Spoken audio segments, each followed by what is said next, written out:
श्री ज्ञानेश्वर महाराज संस्थान कमिटी आळंदीच्या सर्व विश्वस्तांची बैठक आज दिनांक 6 जुलै 2026 रोजी आयोजित करण्यात आलेली होती। आज आळंदीमध्ये जी काही पूरपरिस्थिती निर्माण झालेली आहे त्या संदर्भात सर्व विश्वस्तांनी आपापली मतं मांडली। सर्व मतं विचारात घेऊन आम्ही सर्वांनी एकमतानं प्रस्तांच्या संदर्भात काही निर्णय केलेले आहेत।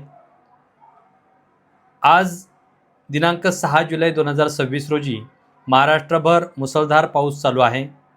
श्री क्षेत्र आळंदी येथे इंद्रायणी नदीनं धोकादायक पाणी पातळी ओलांडली आहे। त्यामुळे इंद्रायणी नदीवरील तथा आळंदीतील सर्व वाहतूक ठप्प बंद आहे। इंद्रायणी पुलावरील कठडे लाईटचे खांब वाहून गेले आहेत। आळंदी नगर परिषदेचे वॉटर हाऊस पूर्णपणे पाण्याखाली गेले आहे। पिण्याच्या पाण्याची व्यवस्था करणे अशक्य झालेले आहे। तसेच पालखी प्रस्थान सोहळ्यासाठी आलेल्या भाविकांच्या दर्शन व्यवस्थेसाठी उभारलेली दर्शनबारी सुद्धा पुराच्या पाण्यात वाहून गेली आहे। सोहळ्यासाठी लागलेले बरेचसे मोबाईल टॉयलेट्सही पुरात वाहून गेलेले आहेत। लाईट बंद आहे। आळंदीमध्ये येणाऱ्या वारकऱ्यांची व्यवस्था करणे अशक्य झालेले आहे। तंबू रॉटेंच्या जागेवर चिखल झालेला आहे। तसेच निवाऱ्याची सोय करणं अशक्य झालेलं आहे।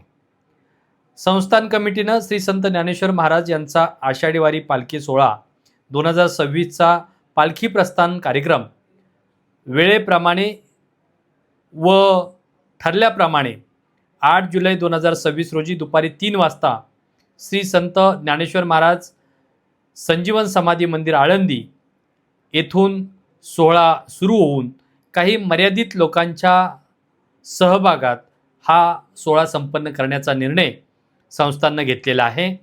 यामध्ये श्रींच्या रथापुढील दिंडी क्रमांक 1 ते 27 व रथामागील दिंडी क्रमांक 1 ते 20 पोटभाग धरून एकूण 56 ज्या काही दिंड्या आहेत त्यामधील प्रत्येकी 10 वारकरी असे एकूण 560 वारकरी आणि परंपरेनुसार दिंडी प्रमुख, मानकरी, सेवेकरी, प्रतिष्ठित यांना नारळ प्रसादासाठी आपण प्रवेश देणार आहोत। तसेच मानाचे खांदेकरी, कर्मचारी, आरोग्य, स्वच्छता सेवक, पोलीस असे एकूण 1660 व्यक्तींमध्ये पालखी प्रस्थान सोहळा पार पाडण्यात येणार आहे। त्यामुळे सर्व वारकरी बांधवांना नम्र आवाहन करण्यात येते की पालखी प्रस्थान सोहळ्याकरिता आळंदीत आपण न येता पाऊस व नैसर्गिक वातावरण पाहून पुढील मुक्कामी सोहळ्यात सहभागी होण्याबाबत संस्थान कमिटी आपणास निवेदन प्रसिद्ध करेल। त्याप्रमाणे आपण सहभागी व्हावं अशी नम्र विनंती संस्थांच्या वतीनं करण्यात येत आहे।